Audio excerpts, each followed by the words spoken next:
Ya,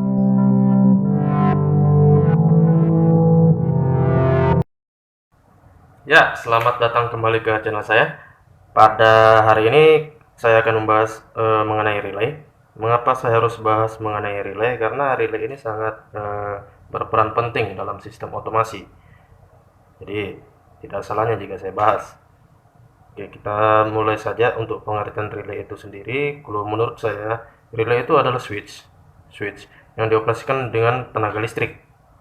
Jadi switch yang dioperasikan dengan tenaga listrik berbeda dengan switch pada umumnya yang kita tahu saklar pada umumnya digerakkan oleh mekanis. Ini kita harus menggerakkannya dengan tangan kita sendiri. Sementara untuk relay ini dia digerakkan oleh tenaga listrik. Karena relay merupakan salah satu komponen elektromagnetis.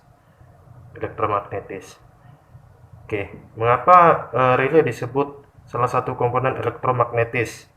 Karena bisa kita lihat di gambar ini, mengapa dia disebut dengan elektromagnetis? Karena dari proses pemberian tegangan pada iron yang sudah dililit oleh kumparan tembaga ini akan menghasilkan gaya magnetis, sehingga akan terjadi tarikan. Besi akan menarik armatur turun. Itulah yang disebut gaya mekanis. Oke, untuk konsep penggunaannya atau konsep cara kerjanya, relay ini dibagi menjadi dua bagian utama. Yang bagian pertama adalah elektromagnetik dan mekanis, mekanis sistem. Bisa kita lihat di sini. Kalau kita ibaratkan atau kita samakan dengan pneumatik, sistem pneumatik, teman-teman bisa lihat di spool pulp. Cara kerjanya hampir sama, hanya yang media yang dihantarkan itu berbeda. Sama-sama digerakkan oleh listrik. Lihat sini coil ini. Namun media yang dihantarkan itu berbeda. Kalau relay media yang dihantarkan adalah tegangan listrik, sedangkan untuk spool pulp ini yang dia hantarkan adalah udara dan oli. Pada dasarnya relay itu terbagi menjadi 4 komponen. Yang komponen awal adalah elektromagnetik. Elektromagnetik itu ada di coil pada relay tersebut. Dan yang kedua adalah armatur. Dan yang ketiga adalah kontak point, switch kontak point. Itu pilihan nomor 3, dan yang keempat adalah spring. Bisa lihat di sini. Pada sisi kontak point atau switch kontak point itu di relay hanya ada dua saja, switch kontak point untuk NC dan switch kontak point untuk NO. Bagaimana penjelasannya? NC, dikala relay itu belum bekerja, belum energize, maka power source yang ada di common ini akan mengalirkan tegangan ke NC, dan sebaliknya jika power relay itu energize, ketika relay energize, NC akan open dan power yang ada di source common akan diteruskan ke NO atau ke gambar B ini. Namun jika relay dalam keadaan off, tidak energize, maka NO akan status open dan dia tidak akan bisa mengirimkan tegangan ke equipment lain. Contohnya seperti dia mengirimkan tegangan ke kontaktor. Seperti itu. Jadi, saya pertegaskan kembali bagaimana sebenarnya cara kerja relay tersebut. Dari gambar ini bisa kita lihat jika sebuah besi ini yang sudah dililit oleh kumparan yang berfungsi untuk mengendalikan besi ini, berfungsi untuk memberikan gaya magnetis kepada besi ini untuk menarik armatur turun ketika relay dalam keadaan energize. Ketika armatur sudah bergerak turun, dia akan menyentuh switch NO, sehingga power source yang ada di common akan diteruskan ke normally open, ke NO. Namun sebaliknya, jika relay dalam keadaan off, tidak energize, dia akan mengirimkan power dari common hanya menuju NC saja. Kalau ada pertanyaan mengapa menggunakan relay, Kenapa kita menggunakan relay? Karena dengan menggunakan relay ini, coba kita perhatikan kembali di sini. Arus yang dibutuhkan untuk menghidupkan relay ini sangatlah kecil ketimbang kita langsung menghidupkan kontaktor melalui controller kita. Dan nanti saya akan bahas juga di video ini bagaimana jika hubungan relay dengan PLC dan kontaktor. Pada dasarnya sih fungsi relay itu sebagai outputan, dia sebagai output dari digital output pada sebuah controller, entah itu Arduino, PLC atau DCS. Jadi digunakan sebagai outputan karena arus yang digunakan untuk mengenergiskan relay itu sangat kecil. Jadi dengan bantuan relay kita bisa menggerakkan atau mengaktifkan sebuah perangkat yang membutuhkan arus yang jauh lebih besar, arus yang lebih besar maupun tegangan yang lebih besar. Contohnya ini saya punya relay 24 volt, relay 24 volt. Sedangkan controller saya memang hanya menggunakan digital outputnya hanya merilis power sebesar 24 volt saja. Nah, sementara saya punya kontaktor itu bertegangan 220 volt dan arusnya lumayan besar untuk menghidupkan kontaktor. Jadi solusinya saya pakai bantuan relay ini. Nanti untuk koneksinya nanti saya akan jelaskan di video ini. Dan sebaliknya bisa ini, karena ini adalah switch, berarti dia juga termasuk inputan dong, termasuk inputan karena dari kontak bantunya ini, bukan kontak bantu, switch kontak point ini sini kita masukkan power di sini, power source. Contoh eh, ini adalah PLC saya, dia membutuhkan power 24 volt sebagai digital input. Jadi digital input saya butuh power 24 volt untuk mengidentifikasi bahwa itu adalah feedback dari lapangan atau itu adalah perintah inputan yang diberikan. Oke, seperti ini 24 volt dan akan diteruskan ke relay saya sebagai masukan atau inputan ke controller saya. Jika saja output dari kontaktor saya itu hanya 220. Jadi saya gunakan kontaktor yang 220 volt. 220 volt. 220 volt namun dengan bantuan switch kontak point. Jadi saya menaruh 24 volt di common. Dan NO akan saya teruskan ke misalnya channel 1, channel 2 atau channel 3 pada digital input modul saya. Satu juga tambahan itu sebagai safety dari controller itu sendiri. Contoh jika teman-teman menggunakan PLC yang menggunakan power output, ada juga sih yang 24 volt dan ada juga yang misalnya teman-teman menggunakan Arduino yang 5 volt, outputnya 5 volt. Jadi teman-teman harus pakai relay yang 5 volt untuk memberikan apa meneruskan power 220 ke salah satu kontaktor. Misalnya kontaktornya menggunakan power 220 volt, volt AC, bisa menggunakan relay. Untuk jenis-jenis relay sih banyak sih di pasaran. Ada yang, kalau bahasa awamnya, ada yang 5 kaki, 4 kaki, pokoknya ada berkaki-kaki.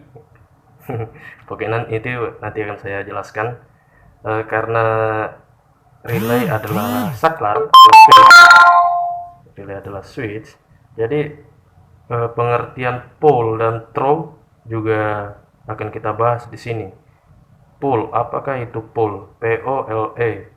Pole itu adalah banyaknya kontak yang dimiliki oleh sebuah relay. Contohnya ini, relay ini ada 4 pole. 4 pole maksudnya common. Ini adalah pole dan ini adalah throw-nya, throw kondisi.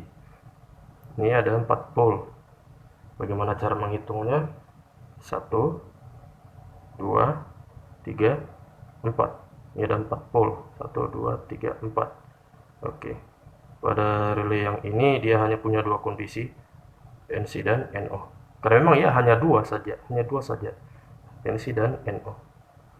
Relay pada umumnya memang hanya 2 saja, relay NC dan NO untuk throw-nya. Kita lihat di sini. Untuk contoh yang ini, dia pakai 4 common, 4 NO, dan 4 NC.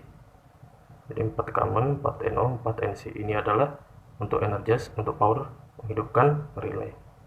Seperti ini untuk sistemnya, untuk skemanya bisa lihat di sini. Di sini, jikalau besi atau iron yang sudah dililit oleh kumparan tembaga yang ada di dalam ini dialiri oleh listrik, dia akan menghasilkan gaya magnetis yang akan menarik armatur turun mendekati besi tadi, sehingga kondisinya akan berubah menjadi sebelumnya adalah NC, common ke NC, sekarang dia berubah jadi common ke NO seperti ini. Jika tidak energis dia akan kembali ke NC seperti ini.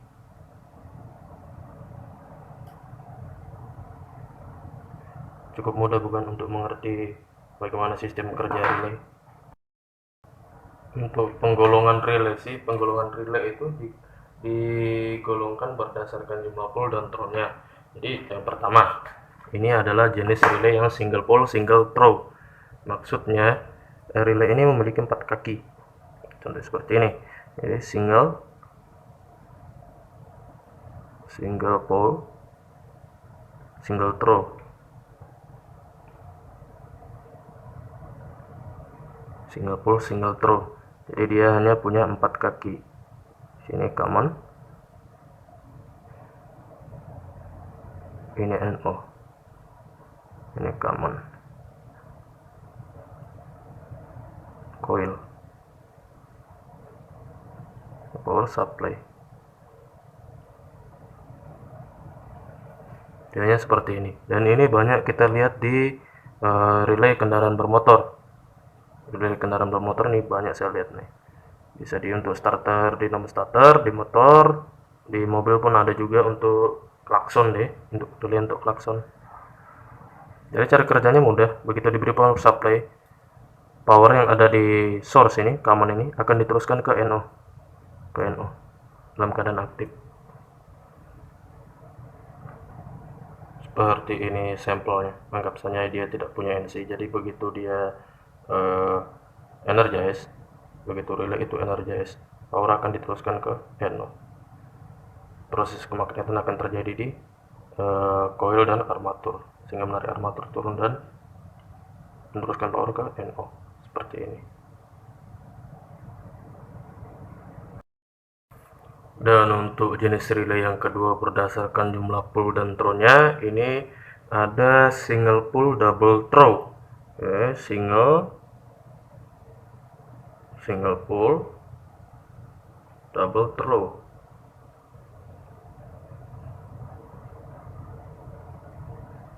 Single pole double throw. Jadi source powernya atau common hanya ada satu.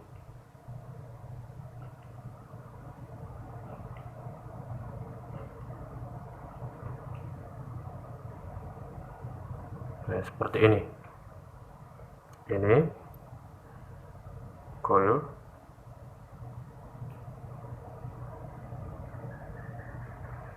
ini ada power supply. Jadi ketika diberi tegangan contoh seperti ini contohnya seperti ini, anggap saja ini adalah single pole. Jadi yang lain ini kan 4 pole nih, nah anggap saja dia single pole seperti ini, tidak ada. Prinsipnya sama seperti gambar ini, sama sih. Ini contoh single pole double throw. Jadi sendiri single pole. Jadi jumlah source-nya ada satu dan jumlah switch kontak pointnya ada dua, yaitu NC dan NO. Jadi cara kerjanya ketika relay diberikan power source yang ada di common akan meneruskan tegangan ke NO. Itu sebaliknya, jika power source relay dalam keadaan close, mati tidak bekerja, power akan diteruskan ke NC dan power yang dari NO tadi akan terputus. Dan yang ketiga itu ada double pole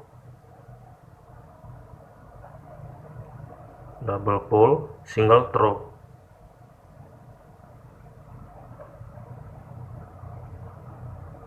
Ya, ada double pole single throw. Untuk skemanya seperti ini. Double pole, maksudnya sumber source powernya ada dua, common seperti ini.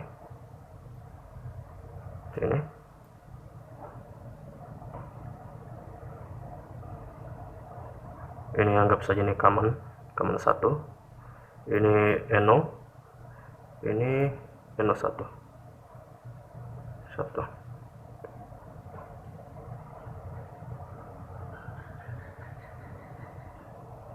Coil power supply.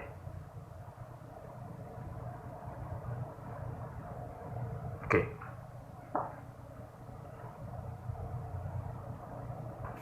seperti ini. Jadi ada dua source dan hanya ada satu kontak point saja, hanya ada satu switch kontak point saja, yaitu NO. Jadi begitu relay energize, power yang ada di common 1 dan common 2 akan diteruskan ke N1, NO2. Dua-duanya sama-sama close ketika relay energize. Namun jika relay de-energize atau relay dalam keadaan off, dua-duanya sama-sama open. Dan yang terakhir itu ada double pole, double throw. Dua source,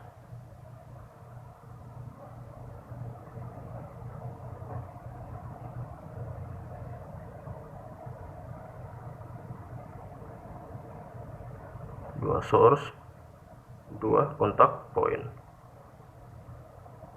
Jadi double pole ini adalah pole-nya atau source-nya, double throw ini kontak point.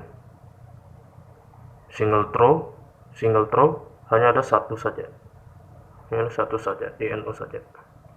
Single throw. Namanya ini double throw, 1 2 double throw.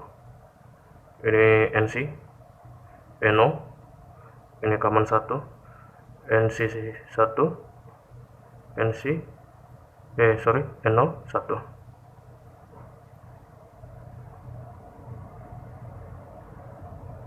Ini coil pada relay itu sendiri, terus ini power supply.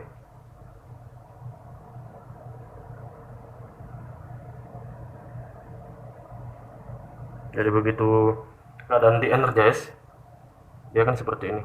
Keadaan tidak energize, pada saat keadaan relay tidak energize, keadaannya akan seperti ini. Power yang ada di common maupun di common 1 akan diteruskan ke NC dan NC1. NC dalam keadaan close. Namun begitu relay energize, power source yang ada di common dan common 1 akan diteruskan ke NO dan NO1.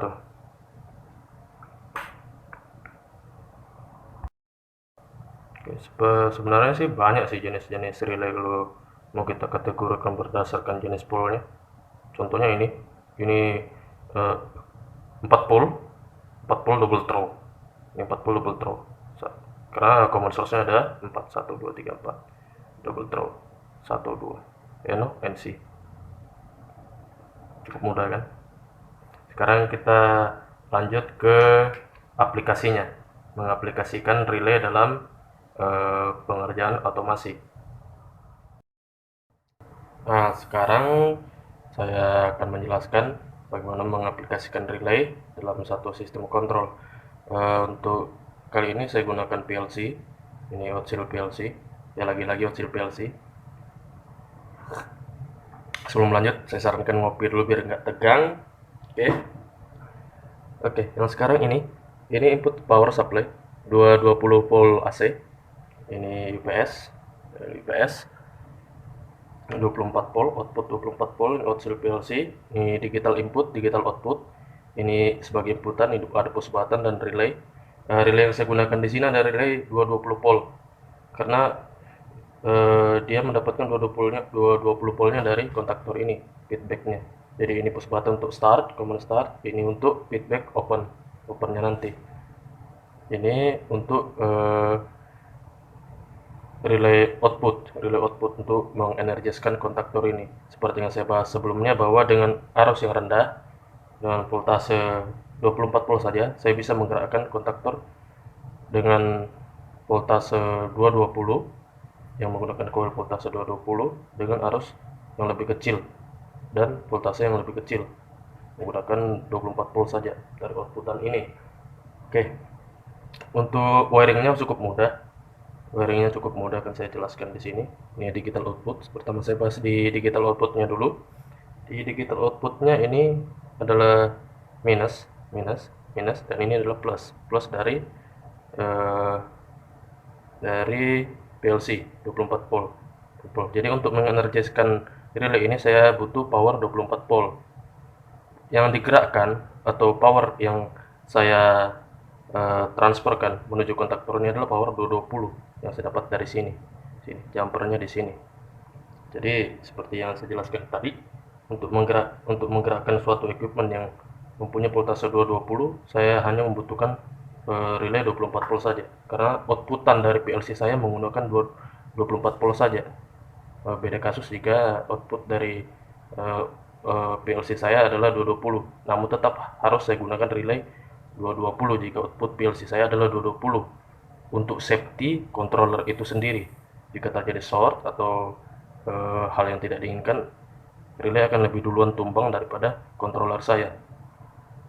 Dan seterusnya untuk inputan, karena yang saya buat di sini adalah 220 yang akan saya transferkan ke relay ini, karena relay saya gunakan 220 volt AC, volt AC. Jadi untuk mengenergiskan coilnya saya menggunakan power 220 dari kontaktor ini sebagai feedback bahwasanya kontaktor ini sedang energize. Dalam kasusnya saya pakai contoh, saya menggunakan motor direct online. Ini untuk kontrol motor direct online. Teman-teman bisa lihat di sini, ini outputannya, output dari ini adalah jumperan, ini plus 220 volt AC. Saya jumper ke NO direct ke merah ini, diteruskan ke plus, masuk ke plus relay. Dan untuk negatifnya saya ngambil dari sini, jumper dari negatif yang ada di power supply input. Dari sini pun bisa. Namun saya kekurangan material, jadi sederhana saya buat begini. Untuk common yang digunakan di relay 220 volt AC ini adalah 24 volt. Ngambilnya dari sini. Ini common yang akan diteruskan ini NO masuk ke channel 1, channel 2 digital input. Common-nya ambil dari sini. Ini. Common-nya dari plus 24 volt. Jadi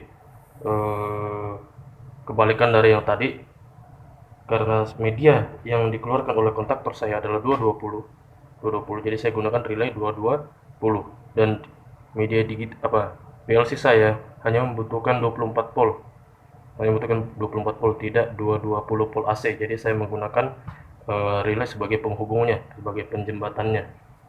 Oke, coba kita operasikan. Saya on energizkan. Oke, sekarang sudah terhubung. Saya coba kontrol dulu, start. Oke, begitu saya start, kontaktor energize. Dari feedback ada dari lapangan, feedback masuk, berarti feedback sudah running. Dan outputan dari konfigurasi yang saya buat menuju relay untuk mengaktifkan kontaktor ini bekerja. Coba saya rilis seperti ini.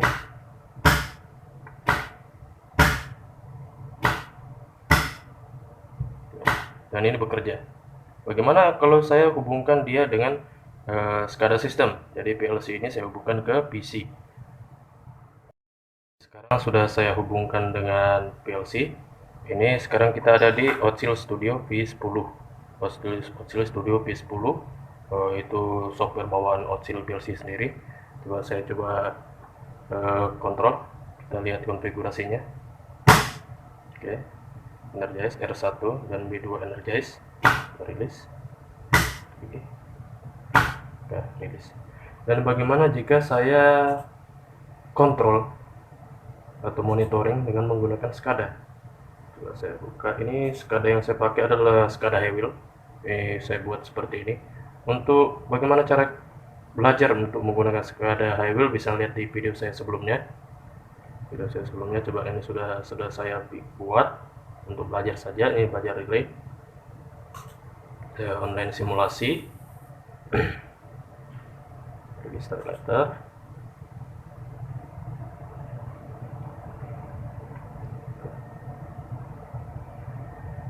Oke, nah ini tanda bahwa Outsil saya sudah online. Ini tanda bahwa Outsil saya sudah online, siap digunakan. Saya mengontrolnya dari sini, tapi sebelumnya coba saya kontrol dari panel ini dulu. Coba saya start. Oke, kita bisa lihat di sini motor running dan status feedbacknya adalah run. Coba kita release. Oke, motor stop, tidak energize, dan status feedbacknya pun stop. Bagaimana jika saya kontrol dari, coba saya start. Oke, sekarang start. Saya stop. Oke, sekarang stop. Sekali lagi. Stop. Oke. Sudah saya log out. Oke. Cukup mudah sebenarnya untuk mempelajari relay ini. Dan semoga video ini bermanfaat buat teman-teman. Untuk video selanjutnya saya akan bahas mengenai kontaktor juga. Saya bahas video selanjutnya kontaktor dan beberapa perangkat instrumentasi yang lain. Namun sebelum itu, teman-teman jika video ini berguna atau bermanfaat, teman-teman bisa share, bisa download tidak masalah, download saja untuk masukan bagi saya. Bisa melewati inbox via WhatsApp saya pun bisa, atau via komentar di kolom komentar yang ada di bawah ini. Dan jangan lupa subscribe, karena subscribe itu gratis ya teman-teman. Makasih banyak, terus berkarya dan jangan lelah untuk belajar, karena pengetahuan itu sekarang mudah didapatkan. Di YouTube ada, di blog pun ada. Jadi teman-teman terus belajar, sukses selalu. Saya doakan semoga kita semua sukses, dan jangan lupa ngopi. Terima kasih banyak.